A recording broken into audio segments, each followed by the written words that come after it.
to another game for tonight. We are going to be Rivals versus AG Rip Harambe. Both these teams, trying to get themselves off of, rather rough series. Um, should be a close game. Should be looking pretty good. I'm Lost. I'm going to be your play-by-play for tonight. I'm joined by CoinFlip, who's going to be my co-caster. And Fifi. Just analysis. But I'm also doing a little crapshoot job of producing, so we'll see how it goes. We should be going into draft here shortly. Any thoughts from you guys on these teams or players for tonight? I personally haven't seen a lot of either of these teams, so this is going to be a new experience for me. Fifi, anything from you? Um, this should be a pretty good game because both teams, like, I had them pretty high at the beginning of the season. Rip Harambe, I think, is a pretty middle of the pack team, fighting for playoffs in the West, and then Rivals really needs this win now that they're 1-3 to start the season, very shockingly. So this is a very important match for them. They do have some subs in the top in the jungle. They'll have Hoodie Man top and then Uchi in the jungle. And then on AGRH, the only new additions is Don't Eat Bees has gone from top to mid, while they have their new top laner Downfall playing in the top lane. Yeah, So I mean, I know for the side of Rivals, I think it's Rivals. Yeah, it is Rivals. They have a sub in their top lane, and their top laner has historically been one of their stronger players. So I'm wondering how they're going to be able to, sort of piece I'm in an extra piece on the puzzle. I'm going to change the which side everyone is on. My bad, guys. RBL. But yeah, it should be a Yeah, great series. I think both teams are they're like low end playoff teams. I think both will get in eventually, or maybe Rivals might be that 15 that's out. But I think they're just as talented as AGRH, if not better, at full strength. But even with the subs, they should still be a pretty formidable squad. Yeah, I mean, Rivals playing it towards more of a team fight centric in most of their games, where, AG tends to prefer that sort of like peel your ADC and like all in the backline type of comp. And I mean, we're seeing that in draft right now with the blue side first picking Misfortune and then AG responding with the Kaisa and the Vi. Very, very like standard drafts. I wouldn't say standard, but like it's kind of what you'd expect from both these teams. Also, just to give a heads up really quickly about the overlay, my resolution's screwed up on my laptop, so this is the best we're gonna get it for the night. Everybody can see the draft though. This should be fine. But yeah, right now let's get into the draft though. What do you guys see here early? I believe I have the two sides correct. You do, you do. But yeah, I mean, like Rivals, standard team fight comps. The Maokai allowing for mass CC, MF being that follow up that you need for mass damage, and then Alawi kind of just being there to either provide a threat on the side lane or potentially change a team fight. And then AG, opting into these champions that have like decent backline access or decent dueling potential. Kind of just hoping to be a threat towards that Misfortune in these fights. I'm seeing a lot of dive right now. And they've kind of done a good job taking away some of the champions that make it hard to dive onto. Like, I can't really get on the Aurora or the Syndra as much because of the pushbacks and the escapes and the invisibility. They're gonna go with Silas here. I'm not sure why they banned Silas now. I don't think any of these R's are particularly useful for him at the moment. It's an oddball It ban. might just be comfort. Maybe they want to lock in a pick for this R4 that Silas would potentially be really good into. Because they're probably going to have to lock in support here. Yeah, they don't want them having the Pike ultimate. That makes enough sense. But yeah, I mean, I'm more confused as to why, we're rivals and we're banning Oriana when our team fight comp mid hasn't been locked. It might just be comfort issue type of thing again, but I we'll have to see going. do draft. I do know that we could see a Yone potentially, but it doesn't really make sense here because of how much AD they already have. But his Syndra is gone, so it's kind of a rough spot here. I'm not sure what I he's mean, gonna pull out. It's gonna be something unique, I think, that we haven't seen so far this ideally, season. you'd have them on a mage. If they lock in the Yone, their magic damage is a little lackluster. You know, yeah, Vigar going to be locked in. Good source of magic damage. Kind of is able to isolate out the Kaisa if she goes too far and potentially one-shot her, or kind of just interrupts most of these fights with the cage. But I'm curious how AG is going to respond to this. Honestly, Yone from their side would look really good. Having that, extension of those fights would play into the all-in really well. But I think they're just going to opt into Echo, It's a nice, which also makes nice. sense. It's a nice little. It's not like necessarily a hard counter matchup, but it makes sense. You know, you can get out of the cage. But if the Vigar is spacing correctly and not playing too aggressively, it can go pretty good for Vigar here. You know, there's a lot of kill threat on both of them, but Echo does have a lot of safety in his R too. You know, if Vigar presses R, Echo presses R. Kind of a trade in that regard, but Well, I'm in I'm my head, I think the Echo pick is less about the laning phase and more about the map pressure you're going to be able to get with yeah. that wave clear. I know coin flip. You probably have a few words about the top lane matchup since you play a lot of Cassante yourself. I think this is going to be a miserable matchup for Cassante. I was kind of thinking the same thing. The only thing I could really see that like Cassante offers against Alawi is pulling her away from where her R goes, but I'm not sure if that's how it works. I Uh, think if you are getting R'd, you are probably losing the fight regardless of how far you pull her away. yeah, I don't know really how they're gonna deal with Alawi because of I think this is pretty loud. My bad, guys. But Proud to be home anyway. anyways, okay. I don't know really how they're gonna deal with Alawi because they have four melee, and then Kaisa's pretty low range as well, and doesn't really have like a ton of burst damage to really get through this Alawi. So they're gonna have to layer the CC and stuff pretty hard. I think it's gonna be difficult. I like Rivals drafted a little bit better just because it doesn't really necessarily go all together crazy good. I mean, it's got a lot of synergy between the four, and then you got Alawi split pushing, and she's gonna be a menace. But it like makes sense with the comp that is they're going against. You know, like you have Alawi and then four melees. It's kind of difficult to say the least.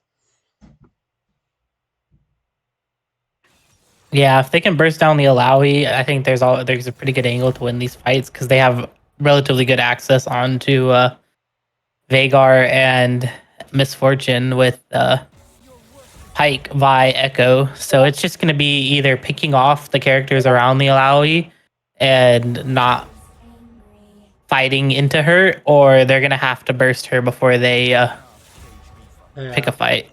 they definitely want to like fight in these like not organized team fights necessarily. They kind of want to play for these picks and catching people out. Vi's really good with that. The Pike's really good with that. Kaisa has excellent follow up. Um, I, I don't think they can win an actual team fight later in the game though. But if they can get it far enough early, it should be pretty good for them. Yeah, I mean, I agree with that statement from both sides. I think, yeah, that AEG is going to have to really play around their pick potential and vision control and not really engage this Alawi and just look for a Vigar and the MF when they're caught. But it's easier said than done, ultimately. If Rivals plays around vision well enough, it's going to be tough. It's going to be really tough. Hmm. Let's see. When did we make the announcement in the Mark Academy? Get everybody in here.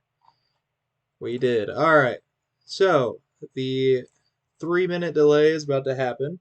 So what I want to do is send us over to an intermission, and we will see you when the game is beginning.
wait till after we like.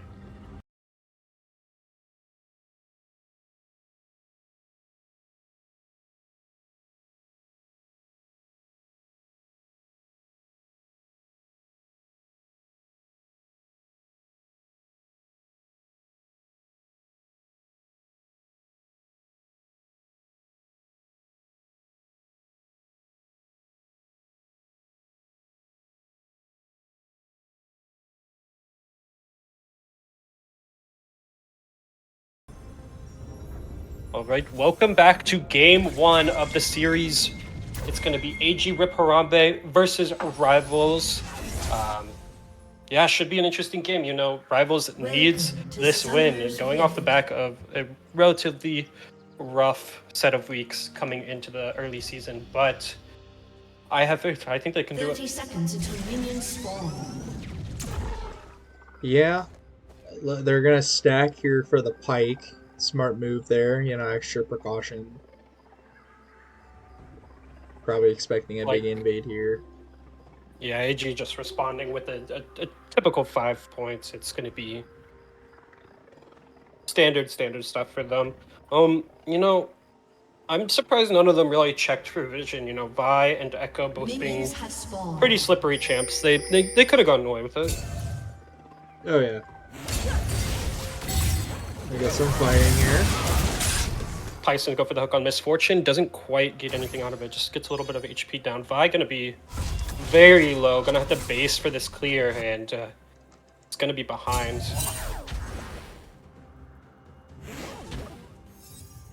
Yeah, but I mean, I don't think either of these teams really want to fight super early, especially with Vi being as low HP as she is now. It's gonna be pretty rough. Yeah, I think Rivals doesn't really want to fight early necessarily, but because that kind of falls into this big skirmish comp that AGRH has. But when they're all grouped up, they seem to get a lot more to get going together, a lot more synergy in their comp. Yeah, I mean, they definitely want to have the ults. Leona's going to go hit the level 2 first, get the engage down onto Kaisa. Ignite and Cleanse are going to be used in the exchange, so it's going to be a very favorable trade for the side of Rivals. Got a nice level up timer there. Ag not really respecting that. Which is surprising considering that, you know, as Kaisa Pike, your range isn't exactly super long, and that is something that Leona can, you know, punish her very easily.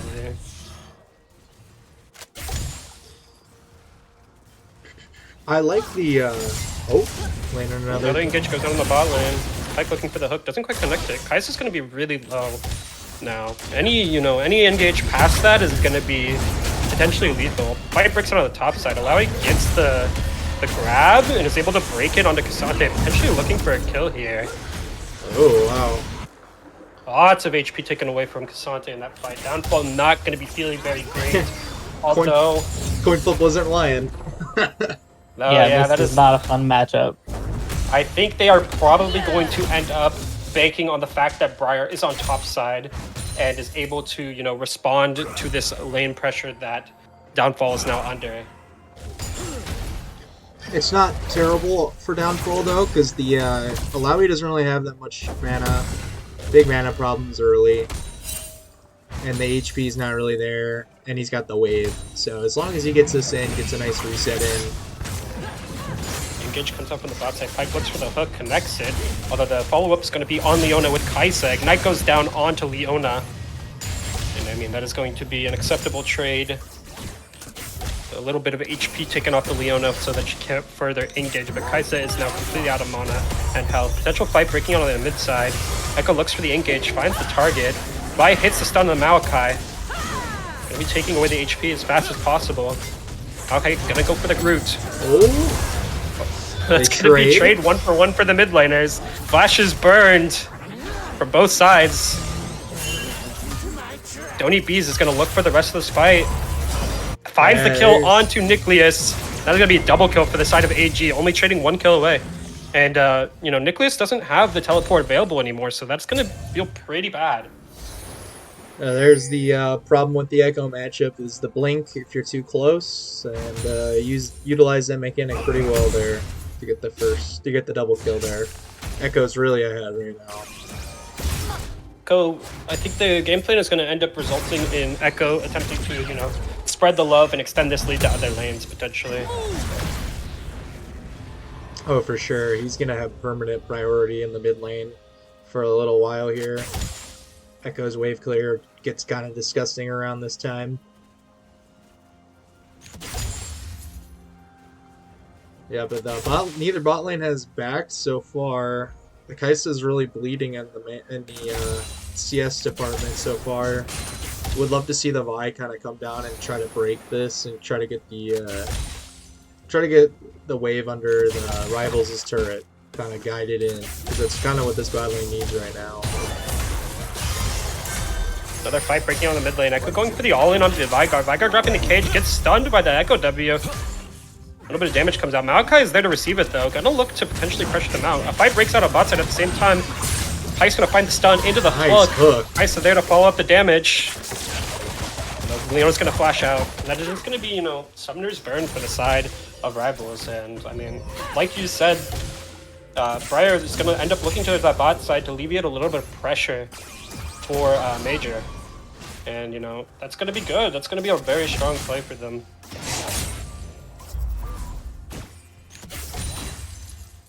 Very curious. AG gonna opt to start the Dragon knowing that your bot lane is weaker at the moment due to HP, and the fact that Uchi is in the bot side at the moment after showing mid and walking bot.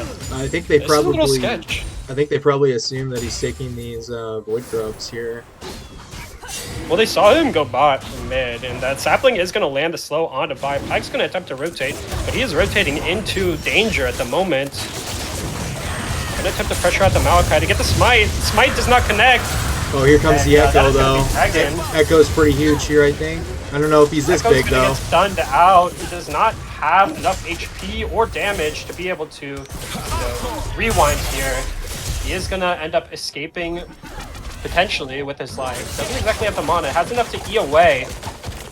He should be safe now. It's a really nice punish there from Rivals. Like we said, they have a different top and jungler. I don't think they've really ever played. I know Uchi played in their last match, but I don't think they've ever played with Hoodie. Fight breaks on the top side. Sante is going to get a little bit aggressive there. No soul grab from the Alawi though. Means that the damage isn't exactly favorable. It's still gonna hurt, but yeah, I mean that dragon was questionable considering that they had seen Maokai walk into that bot side jungle, and Vi by herself doesn't have enough time to clear it, and your bot lane's so low HP that you just can't reliably take it. Like it's super dangerous.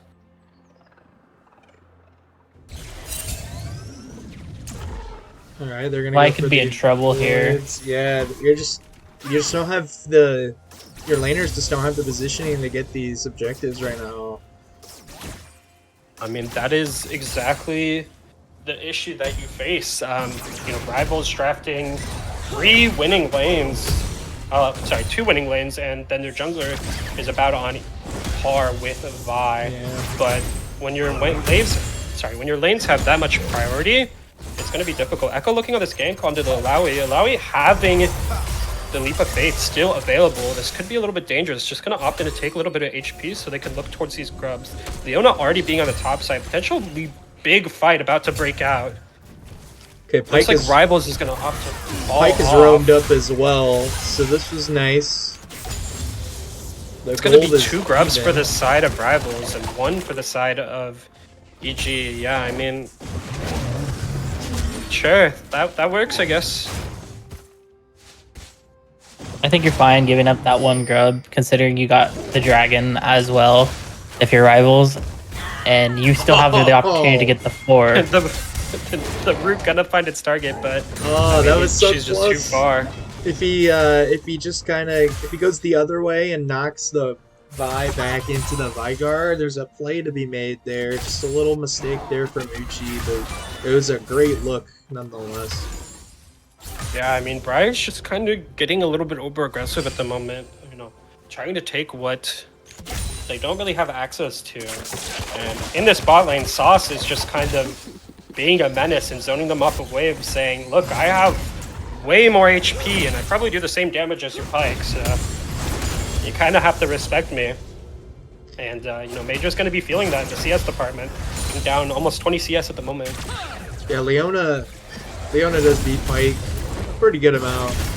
Just because of the tankiness, the damage is pretty comparable. Shockingly. Shouldn't be like that, but it is. Welcome to support tanks. All the stats are not in the items, it's definitely in the champions themselves. Little fight breaking onto the top side. Cassante gonna go all out onto Alawi. Alawi responding with a little bit of a slam herself. You know, that's just gonna end up being a more profitable trade for Alawi, and with all out being spent now, thought they not really having any insurance policy aside from Flash. It almost looked like Hoodie was baiting the R. Like, he knew it was gonna happen, but he knew it would, like, actually take him under.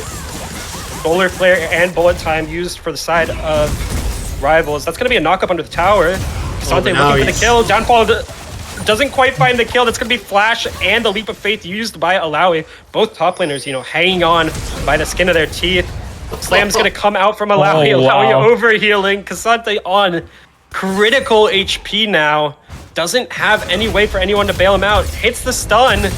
Does he have enough damage to be able to get out of this? And they're just going to keep going back and forth with like 5 HP left. And that is you know, if you are Downfall, that definitely feels, you know, sketchy.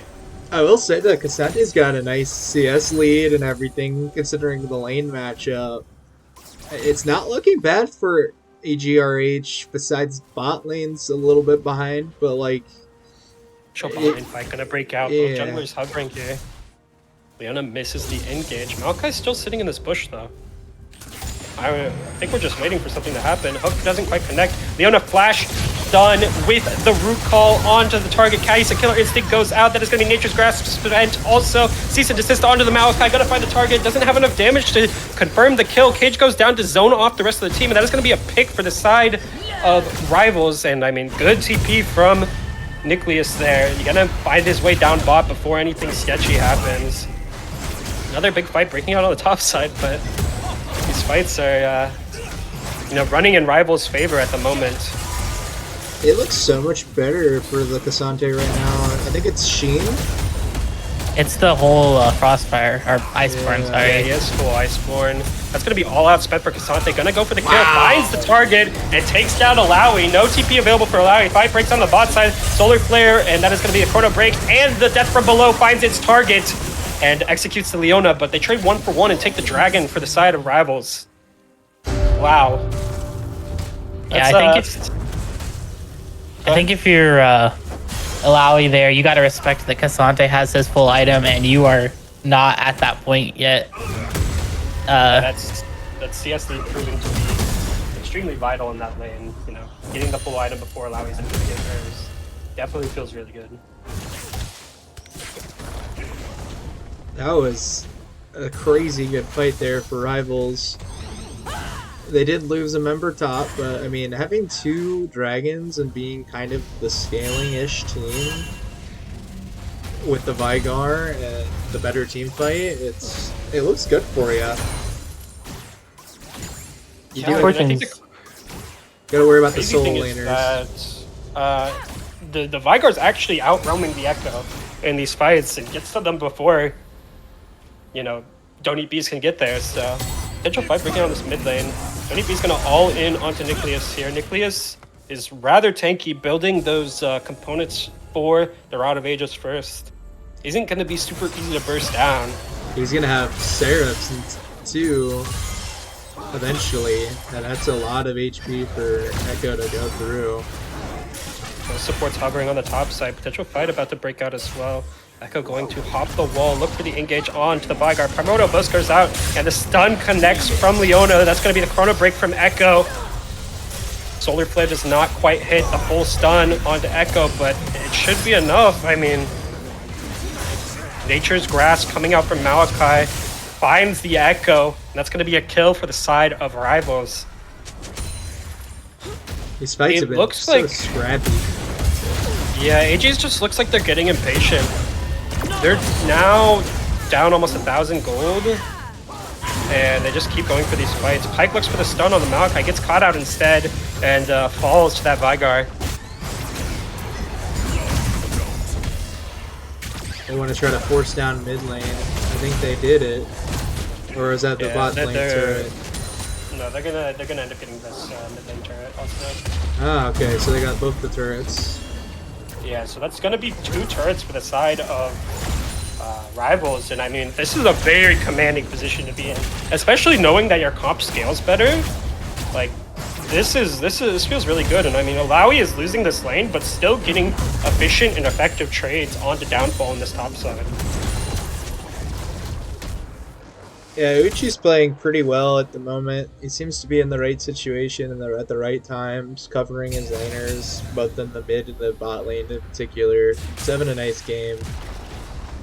Playing a little bit more reactionary. I mean, if we're AG, what are we thinking? What's our game plan going into the mid game here? Like, how do we get ourselves back on the board? It starts with a pick in the side lane.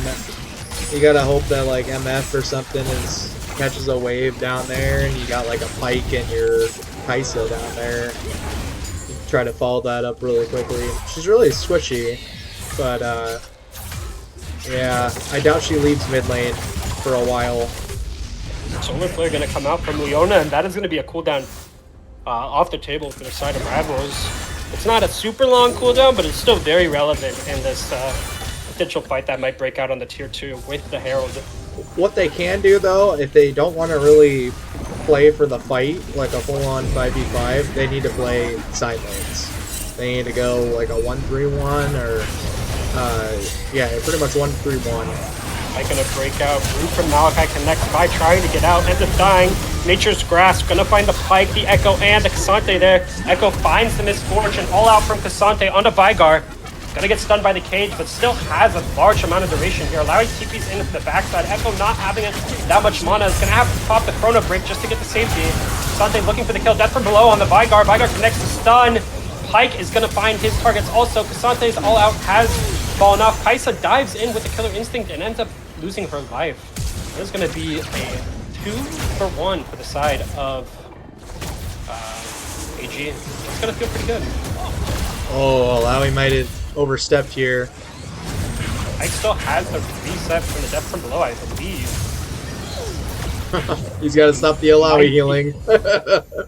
Yeah, Alawi just going to be able to heal up off that. Alawi not getting punished for that overextension, but AG has found what they needed to get back in, although they lost a considerable amount of gold from that second tower. Yeah, I mean, it's gonna be how you get back in, but Briar's looking to be in a tough spot here. Down CS, down 4 deaths. A dragon fight coming up. No ultimates available aside from Cease and Desist from the side of AG. They are going to opt in the fight. Flash Cage coming out from the Vygar. Kai'Sa's going to have to respond with a flash of her own. Pyke in range for this fight, but Rivals is going to end up getting the objective. Pyke finds the hook on the Misfortune. Solar Flare goes down, sending Cassante. Bullet time onto 3. Cease and Desist back on to the Misfortune, but it's not enough. The damage is already gone out. Big cage from Vygar finds the Kai'Sa, finds the Cassante. They're going to have enough stun for the damage. Echo on the backline finds the Alawi, and Cassante is going to probably end up falling here. Cassante falls. Echo is caught. No Chrono Break available for Echo. Malachi in the way, finds the root, gets the kill, and that is going to be an ace for the side of Rivals. And I mean, that's going to feel really good off the back of that dragon. Yeah, this is kind of... You're entering a really bad spot if you're Ag. You're super far behind on a comp that really can't afford to get behind. Like, if you're playing Pyke, you're playing Kai'Sa, you're playing Vi. Playing those champions from behind is probably one of the worst experiences you could have playing League of Legends. Another potential fight breaking out. Vi opting to dive into the backline, gets caged, gets rooted, and ends up losing her life again. I mean, if we're Briar here, we're not looking good. Like, those are the you can't be overextending into those fights, especially with the amount of CC that. Luckily, there is no Baron to take. yet. Not So- quite. 26 They- seconds on they that can- Baron. They're going to be able to ward, base, reset, get their items on board, and then come to threaten that Baron. Like, that's scary. Yeah, and trying to walk in to that comp too. You have to walk into a Vigar cage. It's kind of gross. Yeah, I mean, if they're going to be taking these team fights, they really need to be, like, looking for flanks with the Vi and the Echo, rather than just, like, all inning, like, running into the cage. It's just not how you play this comp. But a fight's going to break on the top side. Leap of Faith comes out from Malawi. A little bit of damage to Cassante, looking for this tower before the Baron comes up. But Pyke going to be matching the roam towards the top, knowing that the Leap of Faith is down. He's going to look for the stun onto the Alawi. Gets the pull, knock up from Cassante. Alawi's going to take the tower. Doesn't quite hit the pull due to the Cassante displacement. Pyke, having the death from below available, is going to find it onto Alawi. Start a fight. Cassante's going to end up getting stunned, and that's going to be a double kill for the side of Rivals. The rest of the team rotating up and punishing the two-man fight on that top side. Yeah, I mean, good map rotations from Rivals. AG going to be forced to take consolation prizes on the map. That mid tier 1 and that bot tier 2 are going to be what they end up trading for this Baron. And I mean, Not it doesn't bad, feel though. great. It's something though. Some teams wouldn't, take anything there, but like they were in a good spot there to get at least something out of that. The gold lead's actually not that bad for how this game's going. Misfortune gonna secure the kill and the Baron with the bullet time. I mean, we saw Echo shortly dive onto Nicholas in that bot lane. Probably had to use Chrono Break. Yeah, it does look like he had to use Chrono Break and Flash on that play. So neither of those are available, and if Nicholas so deems it, he can just straight up kill him. I think the Seraphs and Roa are both done, so that's gonna just be really hard to even, put any sort of damage on this Vigar. Yeah, between the peel and the raw defensive stats that this items provide, I do think this Vigar is going to be a problem that, AG will not be able to manage in the near future. Kai'Sa not exactly having the gold that you'd want her to have when you pair her with the Pyke lane. Ideally you'd have her be about 2 to 3 items at this point in the game, but she is nowhere near there. Cassante gonna phase check the brush, gets caught out by the Leona there. Misfortune in position, that's gonna be the flash hook from Pyke. Gonna find the target on the MF. That's gonna be death from below onto the MF. Gets the reset. Big fight gonna break out. That's gonna be a missed leap of faith. Leona's gonna fall there, trading life Pyke for her. And that's gonna be slams going out from the Alawi, but it's not quite enough. That's gonna be 4 kills for the side of AG off of a base check from the Cassante, only losing 1 for themselves. That was a miracle fight that they needed, to be honest. Yeah, I think that really just came down to Rivals not playing their range. They kind of just sat there, and we missed the leap of faith from Alawi, hitting no targets off of a flash. But I don't think that was really the deciding factor. I think it was more so just they didn't bide their time and kind of just let AG find their backline targets and end up assassinating them. Yeah, I think personally they shouldn't have taken that fight simply because Veigar didn't have the ability to join. And also, they weren't that far ahead in gold at that point in the game. They were only roughly about 3.5k gold. So let's see if that's going to allow AGRH to move closer into this game, or if they are going to just continue to put their foot on their throat and hopefully close this game out for them.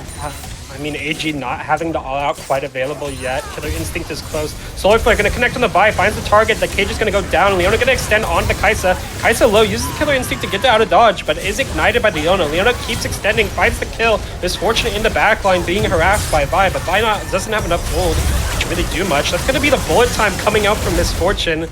Gotta, pressure the Echo into using that Chrono Break and ends up dying on the backline. That's gonna be death from below coming out from Pyke. Doesn't get the reset though. Is gonna end up falling to the side of Rivals. And I mean, that's gonna be 4 kills for nothing for Rivals. And that's it looks like they could end if they just all pushed mid here, but...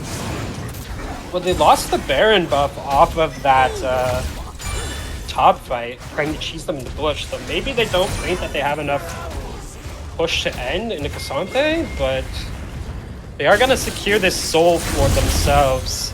There's going to be Chemtech Soul available for I the think it side would of have been. Rivals. I think it would have been close, but they do get the soul just to be safe, so can't really complain about that. Yeah, they're gonna secure the Soul. They're gonna end up splitting, one floor top and bot. Gonna end up pressuring these tier 2 towers, getting a little bit more gold injection for their side. They have reclaimed their lead for about 2.4k gold. So maybe these bases will be the deciding factor for Rivals to be able to close out this game. But if we are AG, we are not we are not hopeful for this game. It is definitely going to be rough. Yeah, it definitely doesn't look great. I just looked and I was like, well, who the heck is doing all these demolish procs? It's Vygar. he took Yeah. he took demolish in Took, this. That's crazy. I thought it was the Leona. I think I don't know if he took Demolish and I don't know what the rest of his secondaries is, but it was like Demolish and what bone plating probably. I think it was bone plating when I looked at it. I can look again. It's Revitalize actually. He did take Revitalize, which makes sense with the the weird. Seraphs and the Roa getting HP per cast. Yeah, it's an interesting little cook. It's not the most useless thing. I'm not sure if it's ideal though. Let's see how this fight on works. the top side. How he's just kind of trading HP with Kasante. The more important fight on the bottom side, Echo is going to be caught out using the Chrono Break into the cage, gets stunned. Vygar finds a Primordial Burst, but leaves Echo on 1 HP. Echo doesn't really have any options left. Flash and the grasp from Maokai is going to be enough to secure the kill on the Echo. And with Echo down, they don't exactly have a ton of options to stop this push. Hook's going to come out from Pyke onto Maokai. Can't really confirm any kills at the moment. Echo being the main source of damage. I don't really see how AG is going to, kind of secure the rest of this game. Pyke looking relatively fragile at the moment. Solar Flare is going to go down, doesn't find any stuns, gets the slow onto Kaisa. Doesn't look like they want to reach off that. So they're going to go group top, potentially get this turret, maybe Raptor Baron. Or fight them here. Pipe freaking out. Yeah, they can look for it, but I think they're just going to opt to play their game slow, back off. They understand that they outscaled them, so they can just kind of, bide their time, take this Baron, come back on the map with Baron buff, and then end the game off of that. They're really not in any rush. You got the infinite scaling of the Vygar. They're really pretty ahead. I think a lot of that, yeah, the AD carry differential right now is about 2.5k gold. It's pretty much mid lane is the saving grace for this team, and Kasante. Kasante is up about 2k gold, and then the Echo's up about 2.3k. So that's the differential right there. But I don't think Echo's very useful right now because they practically have 4 tanks. And then now they have Chemtech sold, which makes him even tankier. I don't know who he's going to assassinate outside of MF. Pyke goes out of the grasp, Solar Flare, and that's going to be the wombo combo that you look for with the Solar Flare and the bullet time comes out. Echo looks back on the backline towards this misfortune, but Kaisa is going to end up having to deal with Leona and Alawi by herself, and she will end up falling. And, if you're Rivals, this is exactly where you want to be. You can close out the game without the Baron at this point. Yeah, you got supers in the base. Enemies are low, no Rs. Flash engage from Leona. Kasante going to use the all-out to try to get out of there, but doesn't quite make it to the Primordial Burst is going to be enough to finish that. Echo just trying to find a kill here in response. Doesn't have the ability to Chrono Break due to stun. Pyke looking just for anything. Doesn't really get the kill on the misfortune, but it's not going to be enough. And that is going to be the first game going to Rivals. Yeah. I mean, that, they really took that game. I'm not gonna lie. Yeah, that looks pretty convincing. I do think they played pretty well individually. I think the solo laners for AGRH really did kind of show out in this game. I think a lot of this game was a little bit of a draft differential because they couldn't really do anything with their lead after that. But yeah, do you guys have any closing thoughts about I mean, we talked about rivals, desperately needing to be able to win these games. And after that first game, I mean, it was such a dominant display of force that I don't know if they're really like they might be going to the second game not really worrying about it. And I think morale's high over there, and that plays a large part into being able to win these games.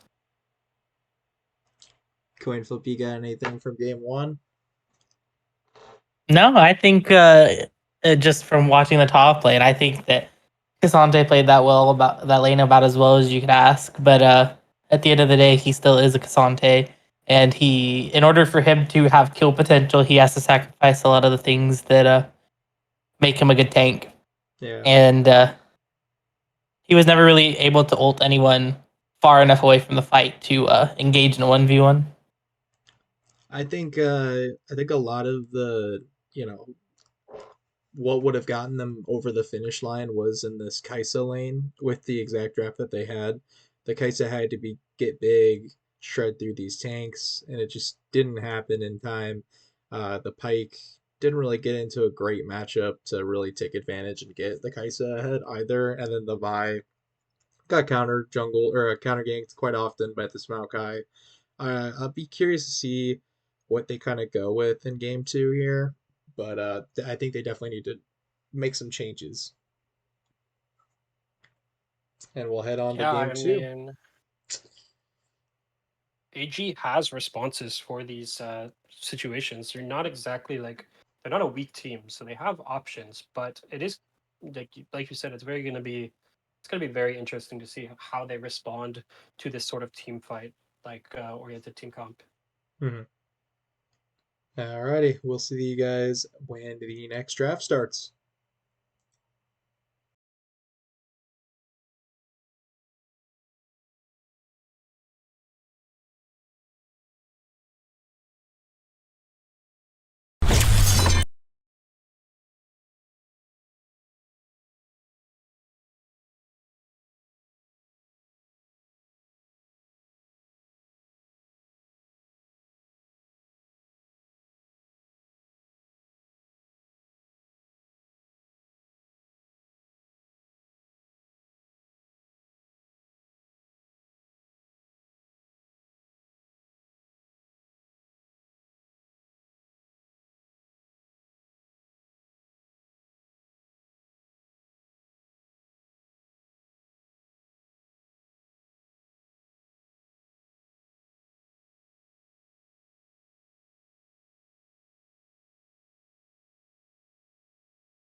welcome back to draft for game two. Rivals taking a very decisive game one victory with a very powerful draft. It looks like they're going to be playing same side. Rivals still on blue side. Uh, I'm curious to see how AG responds in terms of draft, because that looked pretty bad. I think they want to stay on red side because they have strong soul laners, so this R5 pick really does matter to them quite a bit to try to get a better counter pick that can turn the game upside down. Okay, they're gonna put Briar on the Maokai this time around. Be a flex for them, honestly. They could push that support also, but they did ban out the misfortune. I think they just don't want to deal with it again. And in response, rivals, B1's Ash, which very potent ADC. Sivir, in response to that, is going to just try to, neutralize lane and scale through farm. Yeah, I was just about to say that I think they just don't really want to interact in bot lane this time. Go even, just farm it out. Um, have this Maokai, go assist these soul laners. Yeah, it's gonna be an Alawi again because that pick wasn't great. I want to see if Downfall has something like a Gwen or like a Mordekaiser he's willing to pull out right here. That would really kind of take more of advantage of the Alawi. Yeah, I mean, they Morde- have a lot of options to, shut out this Alawi, but I'm gonna go Janna instead. Okay. interesting. I'm I feel kind Okay. like of if you're... What's up?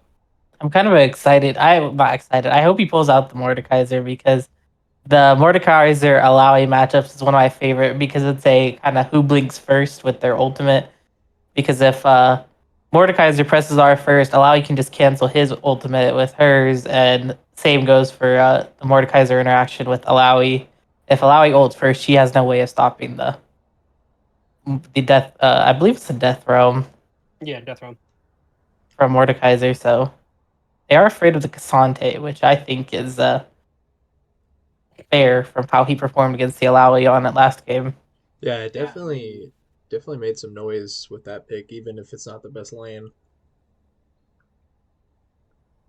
that Malachi show also lets him opt into, less of just straight up tank and more of a bruisery type of build. So maybe they're trying to deny those potentially problematic bruisers. I'm really shocked that they're not really protecting the Alawi a little bit better. Okay, Alawi. All right, coin flip. God. You know a little bit more about this. You know I don't play any of these two champions, so how does this one go? Uh, I think if Narc gets too caught up in the mini game of killing the tentacles, he can get punished really easily because he does not have the health bar to fight Alawi. But if he can manage the tentacles without getting ever caught in her grab, it's a very good matchup for Nar because she never has the setup to kill him. Okay. I'm excited to see it because Downfall looks to be kind of a little bit more mechanically inclined. This is his debut on AGRH, and we got it on stream here, so not a bad first game from him on the Cassante. So I'm very excited to see how he performs on the Gnar.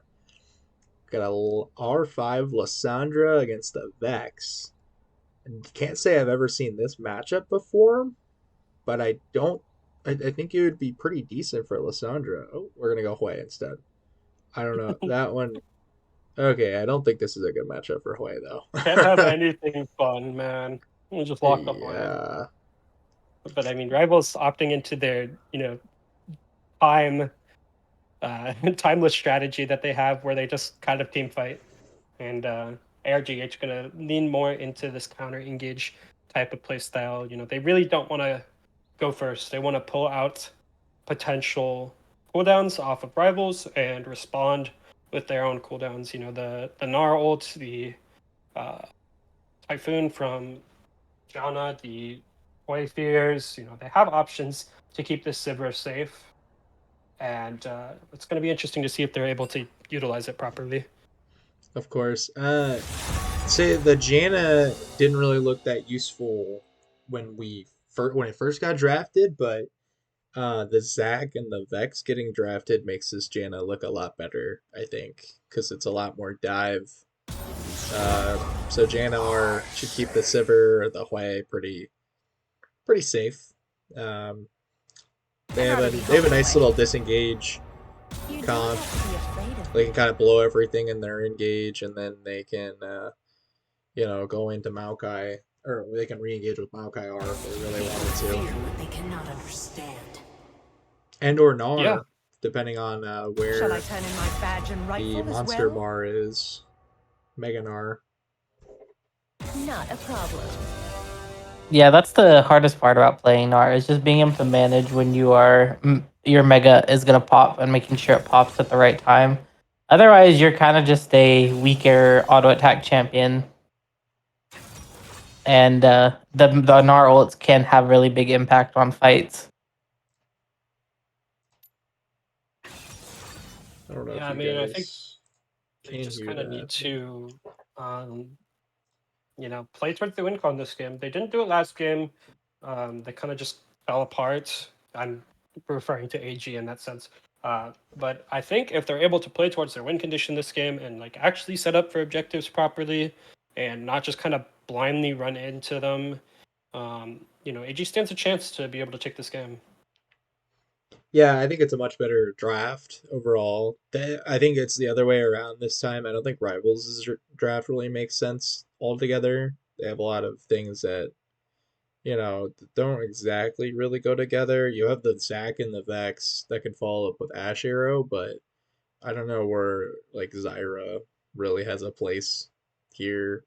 And then the Alawi should struggle a lot more because you're playing into four ranged instead of four melee this time around. So it's the exact opposite of what we just had.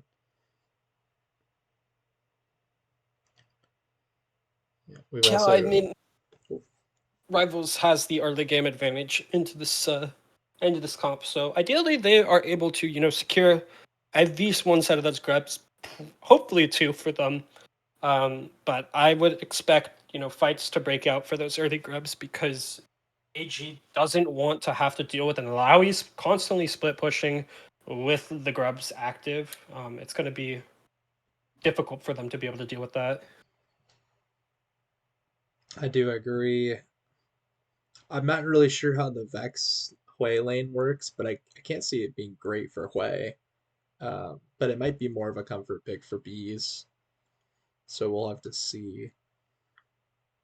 The Zac. I don't really know how Zac plays in this game. I don't know if that was my choice. If I had to pick a jungler that I was gonna play when I see Janna and Sivir and Gnar, things that can kind of, really easily kind of negate your engage. Janna just presses the R button. Sivir has spell shield. Gnar can jump away. Uh, and who cares if you hit Maokai, right? The Yeah, only thing is Hui, but then again, like Hui should always be on top of Janna, and that's Janna's job is to be, you know, the Arbot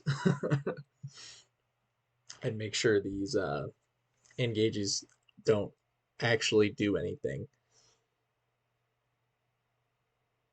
yeah. I mean, it should be interesting. It should be a good game. But unless if either of you has something to add in regards to potentially what is going to happen in these games, we might be ready to go to intermission. Do you guys want to do predictions real quick? I'm gonna go with I like AGRH's comp. I'll take them for this game. Yeah, I'm in agreement, but I see the argument for you know rivals being able to secure this game. Lots of pick potential on their side, so it's a little scary. But I do think AG has the better draft. I can't pick against Gnar. I think Yeah. Okay, so we're all on the underdog story. We all want to see this game three. So let's see if they can make our wish happen here, and we'll take it to a short intermission real quick. We've got about a minute and a half before the timer is up. So we'll see you guys then.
Right. Welcome back to game number 2. We are waiting for production to catch up a little bit, but Yes, we're gonna 3, 2, 1, start the game. we are watching the second game of AG versus Rivals here. AG looking to play towards their late game once again, and hopefully successfully this time. And Rivals having that more pick-centric comp is going to be able to play make a little bit easier. But both teams opting into a 5 points to start this game, and honestly, that's to be expected. Yeah, we saw the stack last time for the pike. No pike this time, no hooks at all. So they're just doing the standard 5. I will point out that the Sivir does have Cole, so it kind of does confirm that like this bot lane is probably going to be AFK for a majority of this game. Yeah, that's kind of your game plan as Sliver, is just farm, get your first item online, and then start dealing with the waves. It's really all you can do. Minions have spawned. And we'll give Rivals their first point after they won game 1. Other than that, I'd like to point out that Gnar started Doran's Blade, which, considering the state of the item, I think Shield is always good, even on a ranged matchup like this, just for the sustain. yeah, Our season is our I've seen I kind of want to, I don't know if I should critique this, but I've seen PTA as a pretty great option for Gnar as well. I kind of like it over Fleet of Footwork from all the Gnars that I've played against personally. Same thing could be said like when you play against like Teemos. I think the PTA matters a lot. I think a Gnar gets a lot of burst with PTA, considering his W is a 3-stack and PTA is a 3-stack. You get a nice pop when it happens. It's kind of satisfying. Yeah. It should be hopefully a lot easier of a time for Downfall to take more of an advantage. He did get a nice CS lead in game 1. Bot lane's already looking significantly better this game around. That grasp, and they hit the Janna and chunk out a little bit of HP, but they end up trading back relatively successfully.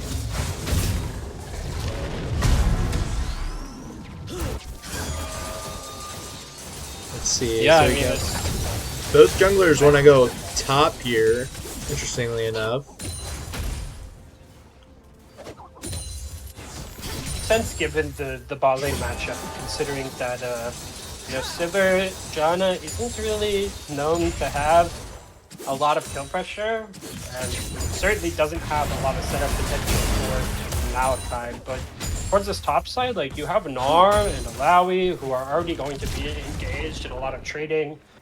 So one of them is bound to be relatively low. Yeah. And then mid lane is also going to be a deciding matchup for this game.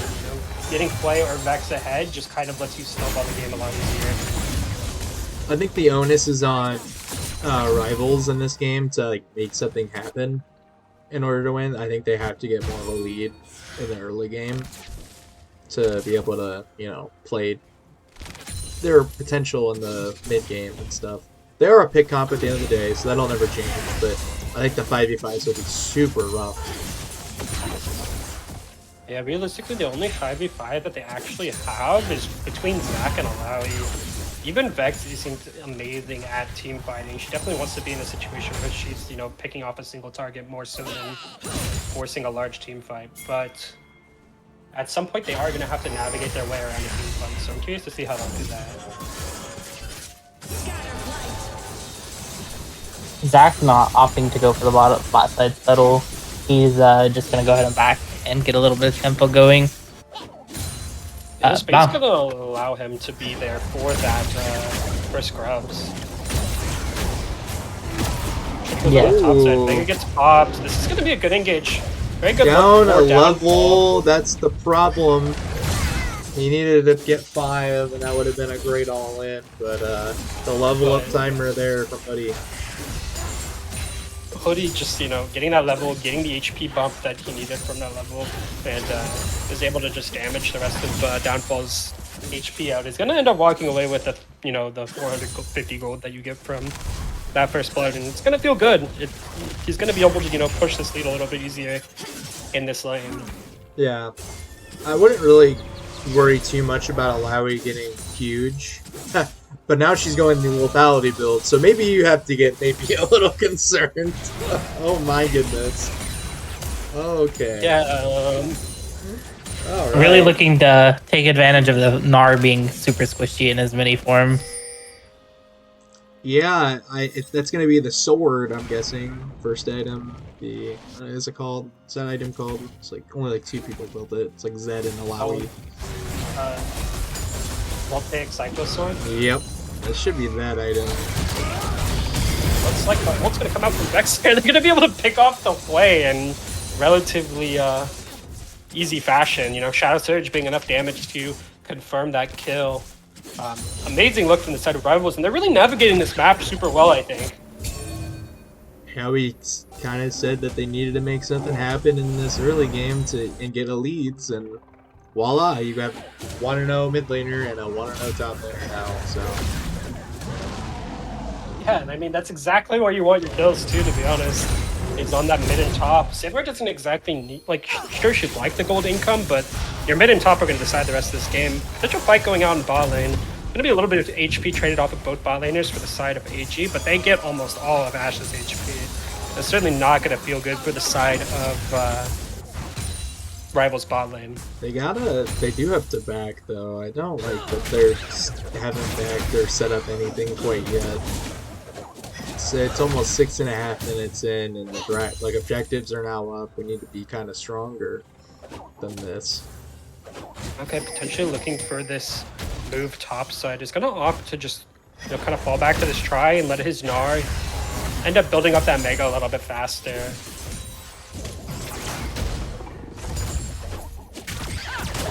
Still Now he gotta gets the love full it. Gnar. Yeah. Oh my god, that burst from the lethality is definitely not going to feel good if you are downfall. But yeah, I mean, that's the power of the lethality build. You get so much just raw damage off of your W. It feels good once you hit your E. I was thinking, I was like, maybe he'll go the armor item again, whatever, the one that slows the ability last game. Iceborne. Iceborne. I mean, it makes sense, you know, because you could slow Gnar and stuff. You have that dash, but Gnar would just jump out of the ice zone. Now you can W him and probably take half the zone with grasp. Yeah, and I mean, Voltaic Cyclo Sword still provides that slow. Like, having a pocket Nastus W. That's the cool thing about Cyclo Sword, is that it's an item that's so infrequently used that it's really strong still. Shadow Surge comes out from Vex, finds the Janna. Looks like they're going to be able to find the pick. Alawi going for the Gnar on the backline. Shadow Surge is recast onto the Hui. Zack's still alive, hasn't had the passive forced out. Gnar is going to be out of this fight due to the Alawi. He's going to end up falling to the tentacle. And I mean, that's going to be a double kill and 2 of those grubs secured for the side of Rivals. Yeah, that was very unfortunate for AGRH. Wow, okay. The Vex and the Zack have a lot of synergy here. They're kind of, if Zack lands anything, it's basically a guaranteed Vex R. And then death. Yeah. It's that all in that you have to be really, really careful about. If you get picked off by the Zack, it definitely does not feel good to have to deal with, you know, the Vex coming in from left field and just one-shotting you. But go ahead. I believe Alawi on this back should have her first item. Yeah, she has a shutdown right now. She's definitely not weak. Let's see. She's got about 1900 right now. It's going to end up being the Nature's Grasp coming out with the flash from Briar there. Finds no one, but does get the flash off of Sauce in the bot lane here. So they're kind of, you know... Enchanted Crystal Arrow finds its target, but she does not have enough damage to secure the kill. Sivir going to end up having to pop the cleanse and on the hunt in the bot lane. Doesn't end up getting anything for it, but do get Janna out. Still lose one though. I don't know if that was really optimal, but It's a great it look. was a play. It was a great look from the Ashe. Husky, one of the better ADCs in this league so far. He's kind of proven that. And we don't really know where this bot lane from Ag has fallen. You know, we know they have strong solo laners, but we're not really sure about the rest of the team quite yet. because of the few games that they've played. A more aggressive trade in mid ends up taking a lot of damage off of them. Rival's bot lane is going to be forced to recall here, and with both junglers on the bot side, you know, if Ag is able to get this wave shoved out fast enough, they might be able to go for this dragon, but I don't know if they're strong enough to be able to contest it. I think Janna and not having a Lowy up there might be better, you know? I think they could win this 4v4. Nar ends up falling and burning the flash. After that, you know, Leap of Faith comes down and takes most of his HP, and that's just the raw power that the lethality ends up providing. And Play is almost gonna fall as well. Wow. I'm actually shocked he didn't. Hoodie just showing that, you know, he is going to be able to take a lead and run with it if he gets it. Yeah, Hoodie putting on a clinic in this counter matchup. He's up 2 levels. That tower's almost gone. He has no fear right here. You just win. Right? He doesn't need to have fear. This is just grabbing into all of his HP being gone. Cycle Sword being active still. I think he's if he wants to, he can just straight up kill a downfall in this situation. So many tentacles. I call it the Bermuda Triangle with those 3 in the middle. I mean, you definitely don't want to be in the middle of all those. I like to keep a Lowy if I can in the middle of the lane because it's a lot more manageable. You don't really have to worry about the 1 tentacle. But if you get like where downfall is, like right there, there's like 3 of them that spawn right there, and it's the most terrorizing thing ever. To be fair, without jungle intervention, downfall doesn't really have a choice. Larry just has so much damage being up a full item. Like, there's no way that you can manage your wave safely and effectively without just like straight up giving a kill to her. Yeah, and the wave, like, Gnar doesn't really have that wave clear quite yet that Alawi does, especially with the sword. Might see a potential fight breakout on this bot side, but Rivals is going to want this Herald, or not the Herald, the Grubs, and, you know, they're in a position to go for it. That's going to be a Enchanted Crystal Arrow aimed at the Hui in the mid lane. Doesn't quite hit its target. Doesn't quite hit anybody, actually. But, I mean, overall, you know, not having that cooldown in this bot lane lets Sivir and Janna kind of do what they want. They no longer have to worry about potentially getting picked out by this Enchanted Crystal Arrow because it's on cooldown now. Just taking the tower underneath. Oh, geez. Now he's going to be able to secure the tower. Hits the grab onto the Gnar, and that's not going to feel good. That is going to be, you know, straight through the heart. Not gonna be happy with that trade. Maokai's hovering here, but realistically, I think she 2v1s them. Yeah, I don't think I think she just heals off Maokai at this point. Maokai opting into the, you know, Faded Ashes to assist in his clear a little bit, but it's not going to be enough to deal with the Alawi. Vex looking for this kill on this way here. Does not have the ult available after just using it, but Hui is going to be forced to back. I mean, yeah, this is exactly how you said this lane was going to go. Vex having, you know, a much more favorable time in this lane. Yeah, it's got to be somewhat of a comfort pick. It doesn't really make sense to me because, like, if Hui ever even steps out to go like help jungle or whatever, you just get caught out by Vexar, and it just doesn't feel good.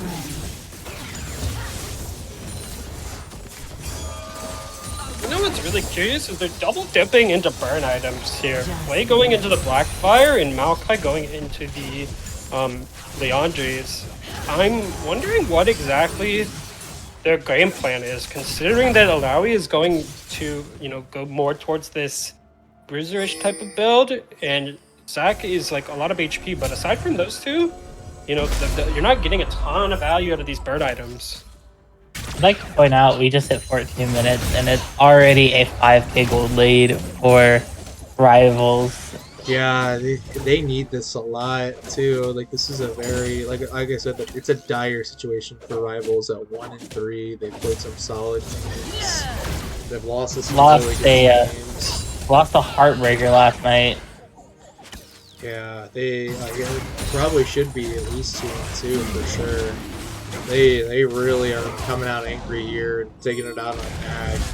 Ag has a long week ahead of them. But he's going to end up pulling to top. That's going to be the throw for the Mega Gnar. Oh, Lowy gonna opt into flash, and that's gonna be a monsoon pop from Janna, but it's still not gonna feel good. Lowy taking a far more efficient trade than the, being up as much gold as she is. I don't really know why they ended up moving the Janna here, because it's not gonna save them. All they do is lead Dragon off of that. And Hoodie's just gonna opt to ignore hitting Gnar onto this tower and look potentially onto this Janna. Finds the pull, gets the stun, Leap of Faith goes down, Oh my goodness. and she's gonna find Janna my. also. Hoodie is an And oh the tentacle my finds God. Scoutfall. That's gonna be a double kill for Hoodie, and yeah, that went exactly how you'd expect it. Alawi Gaming. I love it. It's looking bleak for the side of AG. They don't have an option to get themselves back in this game. That's gonna be a lot executing the turret, utilizing that battle strat of not giving over the gold, but taking that 30-second back timer, probably He's gonna up- be worth it. He's up 3.5k gold. Oh my goodness. I would like to say, is it still a perfect game if Alawi executes?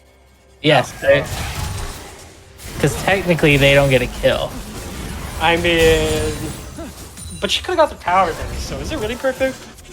There's a donut on the board. I don't see why not. They have a grub. They do. True, they do have the grub. Ash gonna look to stay in this bot lane. Has the Enchanted Crystal Air available. Don't know if she has enough mana for it though. Sivir gonna be, playing relatively safe, try to, attempt to farm and scale up here, utilizing the full power of that Cole, getting as much gold as she possibly can. I mean, if they somehow drag this game out to late game, which they could, they have good wave clear in the way and the Sivir. If they somehow make it to that point, I think they can 5v5 pretty well. But Alawi on that base completed her Black Cleaver. Oh god, it's a nightmare. that is 2 items to 1 in that top lane. Having and Black Cleaver is not a cheap item either. That's a very expensive item. So being down that much gold, having to commit that many people to even attempt to stop this Flowey, I don't think they're really going to be in a position to even attempt a 5v5, much less get a faith. No, not yet. I think you just have to give everything. The good thing about this is the first dragon was taken so late that they don't have to worry about soul win con quite yet. Not until like 35 minutes or so, 30-ish minutes. So they can just chill. and 5 just grubs on farm. Alawi though. Yeah, they have to match. They have to put like Sivir her way on the Alawi, something that can just clear the wave and go towards your team. They're gonna opt to move 5 to mid and potentially start a fight without Alawi being there. They're just gonna kind of shut them down. Alawi on that top side uncontested. Gotta pressure out this tower. Meganar walking top, but with Mega on cooldown, they're gonna have to pop the Nature's Grabs mid, just to, kind of slow them down a little bit. And Mega's about to run out on the top side. Alawi putting a little bit of pressure. Where's Engage onto the Maokai. Finds the target. Stranglethorn goes down. That's gonna be the bounce from the Zac, and that's gonna be a double kill for the side of Rivals. Spiraling Despair, not enough damage to be able to confirm those kills, but they do end up getting the Zac and a shutdown, which is, it's not optimal, but I mean, that's a little bit of gold on your Sivir. You definitely don't hate that. First Yeah. kill on the board for AGR8. They just...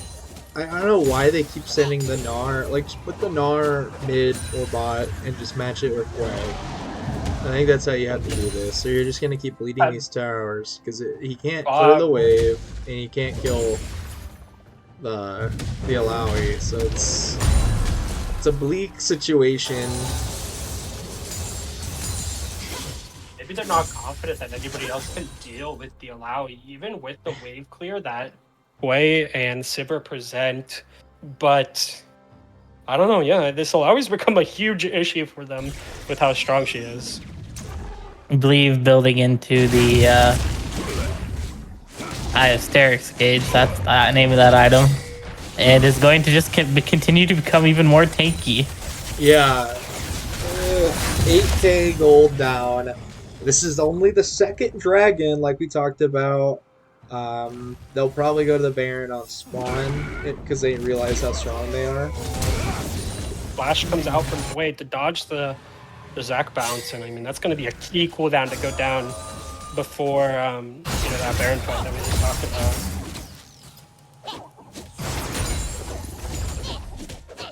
Potentially looking to catch out this Lally on the top side. Doesn't really have the option. The Shadow Surge comes out from Vex. Cleanse is going to have to get burned by Sivir, and that's not going to feel good. You're really low now. And you have an artillery mage like Vex pushing you over the turret. You don't really have options. Ash going to throw the Enchanted Crystal Arrow into the way. Finds the target. Zach going to have the leap available. No flash available for Hwei. Spiraling Despair is not going to be enough to pressure out Zach's HP bar. And Nature's Grasp going to come out from Maokai to attempt to get something there, but it doesn't really do much. This is the nightmare though. You have to. You're giving Baron here, and you already can't really hold the Alawi, let alone even the Vex at this point. I don't see how they can survive this Baron. It's definitely going to require Rivals to kind of grow a little bit, but Rival is in a very commanding position, has a lot of gold on their main carries, is able to pressure out the rest of these lanes effectively. Vex just doing so much damage for that Sivir in the bottom. They don't have a lot of options to reclaim their position. 10,000 gold at 21 minutes is kind of nuts. They just need a miracle. They need like a miracle fight or something to just waste this Baron and get this thing back on cooldown so they can slow the pace of the game. The pace of the game is just going way too fast at the moment for this comp. Actually looking to take this Baron off of this allowing the top side, but Maokai's going to end up turning around. And doesn't really want to interact with her that much. Downfall going to be stuck with a Baron buff allowing in the top lane. Just has to respond to waves and kind of just back off.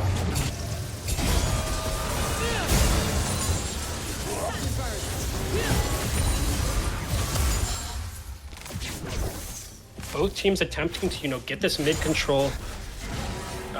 Be able to move into the jungle on the red side and hopefully take some of these camps. But with Rivals having that Baron buff, they're not going to really be able to outpush them. That's a lot. They still have the Rip Herald too. Oh my goodness! With that's 5, not gonna feel good. Yeah, they're gonna have 5 grubs also. Oh my gosh! Mega Gnar is about to run out also. They're certainly going to get the usage out of the ult, but Gnar falls off, Stranglethorn goes down, Enchanted Crystal Arrows on the targets. The Nature's Grasp is going to find its target onto the Zac and be able to pick him out. Spiraling Despair onto Zyra. Zyra's going to end up going down to it. I mean, that's going to be kills for the side of AG, but they lost their inhibitor for it. And are losing that bot side. They won 3-1. That's just beautiful macro right there, even despite Zac dying. Rivals really, showing up in this game, in this series. So. Yeah, I mean, exactly what they needed, given their record. Potentially put this team onto other people's radars as well. Yeah, I mean, it's a good showing, certainly. I mean, it's a team that's definitely on at people's radars. Because they were projected to be pretty good at the beginning of the season. They had the whole scandal where they had to remake these games, including this one. And these games look even more dominating than the first time that they played them with these subs.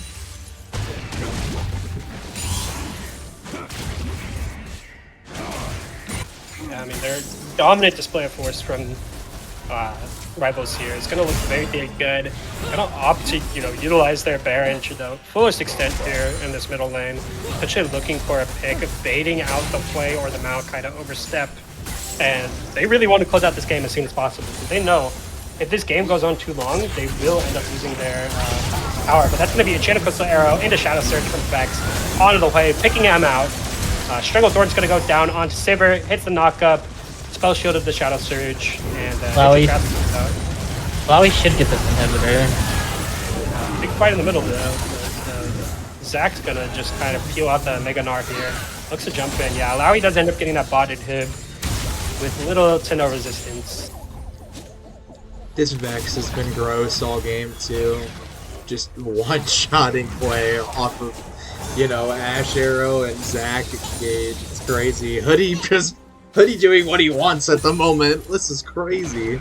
I mean, who's going to stop him? He's 2 levels up on his counterpart. No one else in the lobby is strong enough. He has that level 3 ultimate available. it's definitely not something that you should overlook ever. Especially in Alawi's case, where most of her power does end up coming from that. They're gonna Looks like bag they're gonna off, try to take the push 5. dragon. Yeah. That's how they kind of played the first game. They kind of, took the more conservative routes and stuff.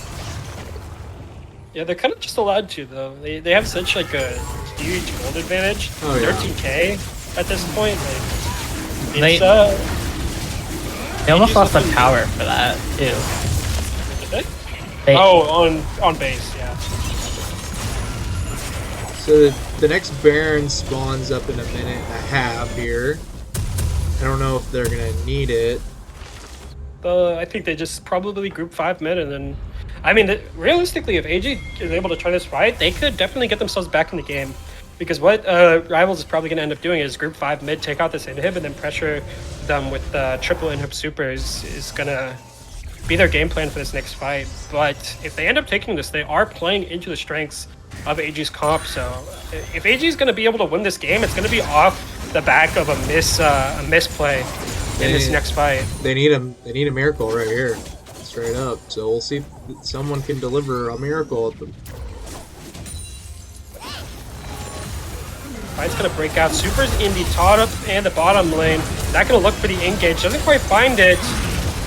That is gonna be Stranglethorn goes down. Alawi flashes in place. That's gonna be on the hunt and Nature's Grass coming out. Alawi in the back lane misses the pull. It's gonna be Mega Gnar popping. Big pull from the side of AG. Maokai's gonna fall in the fight. Is he gonna be able to find the one? Alawi on the back line still has a ton of HP available. Finds the pull. Gets a ton of damage on display. Zac there to kind of support it. Spiraling Despair onto the Alawi. Is going to end up picking her out. And I mean, that's exactly what you want to see if you're AG. You've traded 1 for 2 in a situation where you're effectively down, but both your towers are going to end up going down. Zac's going to pressure them here. Saber Spell Shield goes up. Zac's going to end up falling in a situation. Vex is overextended with the Zyra in this middle lane. TP comes out from Downfall on the flank. Grasp does not quite find its mark. They find the one, trade out another one in the form of Janna. Flash is failed from Vex, and she ends up falling as well. Oh, no. But that is their base cracked open. But like I said, if they were going to, find a way back into this game, it's going to be off the back of one of those fights. And they were able to close that gold lead by almost, I think, 4k. Yeah, it's down to about 8k now. We'll have to see if they can finish this out or not. I mean, yeah, all it takes is, one, overstep from the side of AG and they just lose the game straight up. So, I'm skeptical to say that they're able to bring this back, but it's going to be difficult. It's not impossible, it's just difficult. It looks like, Rival is going to opt into, play towards this Baron, secure the game a little bit, safer. I'm going to try to, bait AG into a situation where they have to come for this Baron.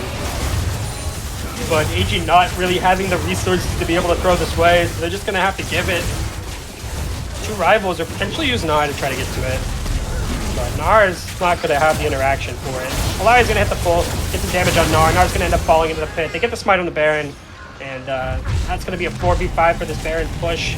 Alawi TPing towards that bot side to go threaten this base here and open up a little bit of a play from the mid lane. But she's And then immediately recalls. I don't get it. Maybe they called for a base to, push out the rest of these waves and secure Soul or whatever and, kind of just play around in the game when they obviously are strong enough to just force the end. And they had the man advantage with no Gnar available. So they don't exactly have backline access. They really could have just, pushed to end the game. But they're going to play it slow. Whatever. Sending the Alawi top here. Got supers with the Baron buff.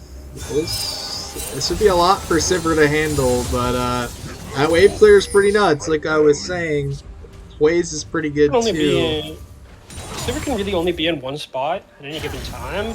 And Clay probably doesn't have the damage going Blackfire Leandries to be able to full clear our Baron buff waves. So, and especially with Alawi just taking that inhibitor on the top side. Yeah, Alawi's unimpeded here. top inhibitor is going to end up falling, and in responding to it, they're going to end up losing a bot inhibitor too. Rival's going to move in to try to attempt to secure this game. I think one last fight is due. If AG can't win this, they're done. This is going to be the end of this game. They're kind of just dancing around at the moment. Mega Gnar available for the side of AG. He wants to look for this engage before it falls off. Nature's Craft's going to come out, find onto Zac. Gnar kind of stuck in the backline, gets the throw onto Ashe and Vex. Didn't quite confirm the stun on Ashe and ends up falling for it. Battling Despair on the backline, finds 3. Alawi's just unimpeded. Monsoon goes out and pushes the Alawi back a little bit, but that doesn't stop the Surging Shadows from the Vex. Vex going to end up picking up 2 kills there, and Hoi being the last one alive ends up falling as well, and that's going to be game 2 going the favor of Rivals, and they're going to end up closing out the series in a 2-0 fashion. Yeah, very, very nice game, and a very nice series from Rivals in this one. They go to 2-3 on the season. AGRH falls down to 1-2. There was some good things, I think, and then not all good, obviously. But I think that's it's nothing that they can't fix. I think the solo laners, they had their moments. I think drafting needs to kind of improve, but I still think they can compete in the West and play their game. I think this is a solid team, kind of just running into a pretty good team, and even with the subs, I think the mid and the bot lane for Rivals is just kind of their core, anyways. Obviously, Robo involved in that too, but yeah. Well, I mean, Hoodie absolutely showing up in that last game, just becoming a dominant force, just absolute pressure across the entire map. Realistically, they didn't have an answer for him. It felt really bad once he got ahead because they just couldn't deal with him.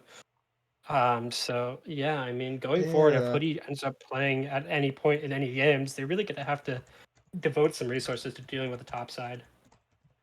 Let me see if we can get a Husky and Nicholas in here for an interview. Or even Sauce. Actually, let's do Sauce. I think there was an angle in that last fight for Gnar to turn the tide. He just got really unlucky with his engage and couldn't flip the ultimate back towards the team. Yeah, I mean, that's definitely gonna be the really their only chance at winning the fight was getting a good Gnar ult and kind of setting up the Silver and the Hui to get as much damage as possible, but For sure. yeah, they weren't able to get themselves in that position to, have the Saver be ready to do the damage that she needed to do.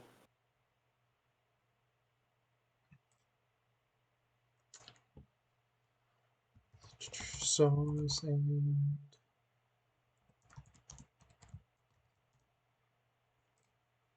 Okay, I just put it out there for them, so let's see if they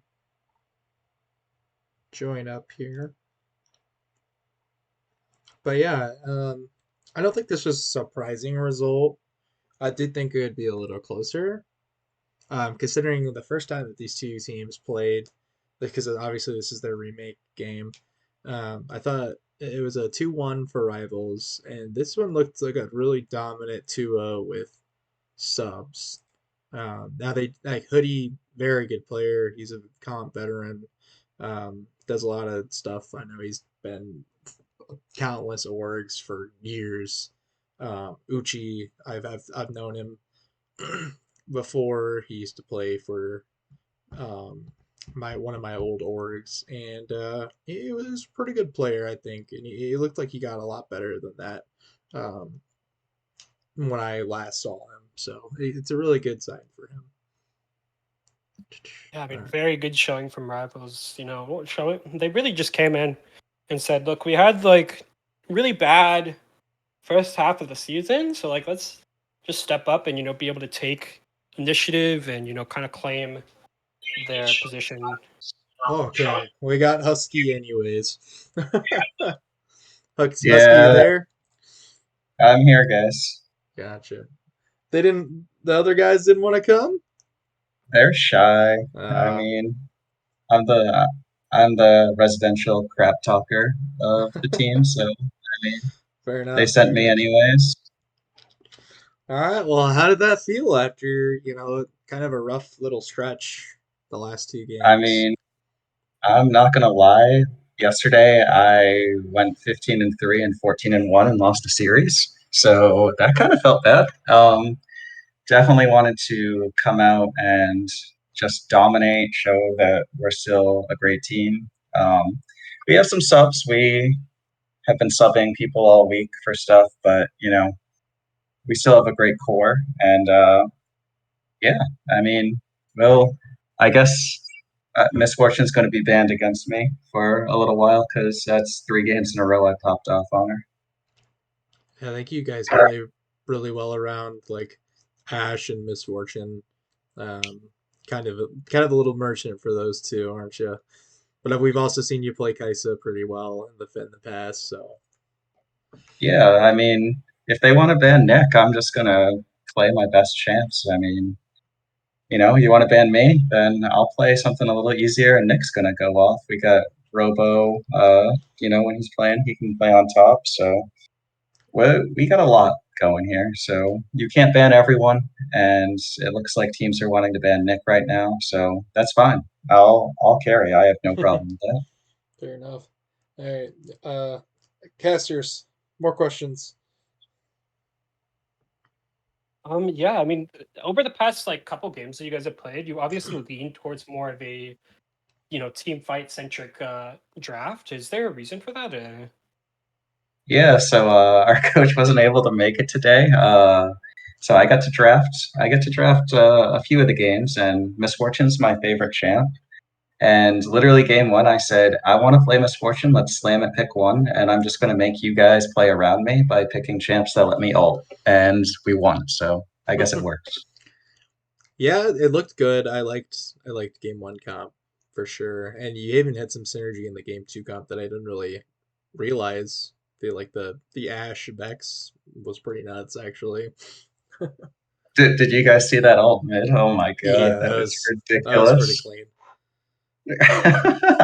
I was like, yo, if Clay steps up, we're double ulting and he just dies. Coin flip, you got any questions for him? How did you feel about the Alawi? I thought the Alawi pick was really good for you guys. I think it allowed your top laner, who we didn't know much about going into this game, to get a good lead in the second game. Yeah, so Hoodie is just a sub. We just added him, but I have actually played with Hoodie probably about 5 or 6 years on various teams. And he's a jungle, but he does kind of play everything a little bit.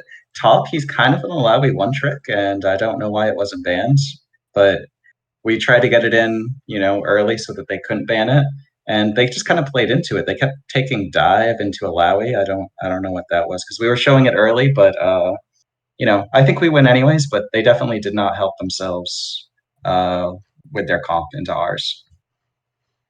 Definitely a harder champion to kind of build your draft around and kind of have to, like, when you see that, kind of have to pivot out of what you really want to do. So the counter picks, in my opinion, were a little on the weaker side. I think today, I don't think Asante does very well.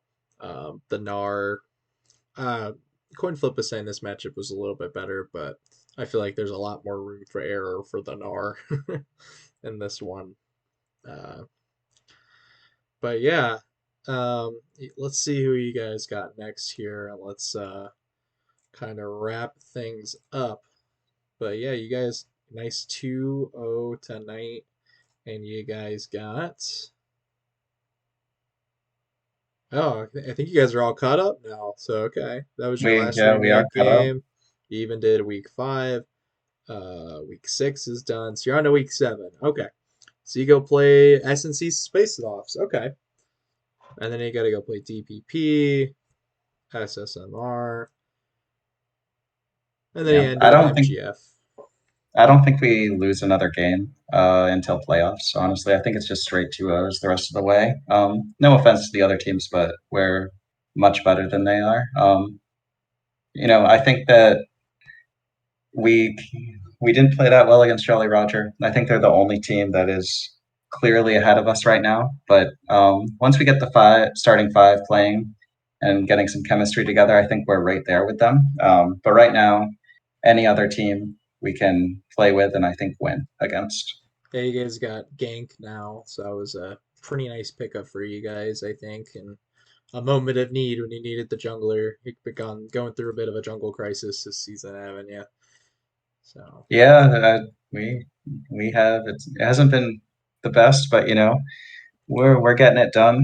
We yeah, got all the hard games out of the way, and we have a couple of the lower teams the rest of the way. yeah. Uchi filled in really nicely tonight, though. I was pretty impressed. I've seen him play in the past, and it was I think there's a lot of improvement right there. So very For very good to see from him. So for sure, he fit right in with us. oh yeah. All right, but yeah, you think win out all the way? You kind of need that. You guys are 2-3 now. That puts you guys right above Space Sloths, right above MGF, right behind Stano and Phoenix Fire for the third and fourth seed, respectively. So you kind of got to go in and kind of beat SSMR and Phoenix Fire to really make noise here. But the four teams that Yeah, are right above you, you play them all to end the season. So that's got to yeah, you guys are really in control of your own destiny at this point. yeah. We like you said, we lost 3 times, but if you look at it, we lost to two undefeated teams: the number one East, number one West, and then we also lost to the number two team in the East. So, are probably three of the four best teams we have lost to, and it was without our starting five and all of those losses. Once we get our five, I think we're going to be right there.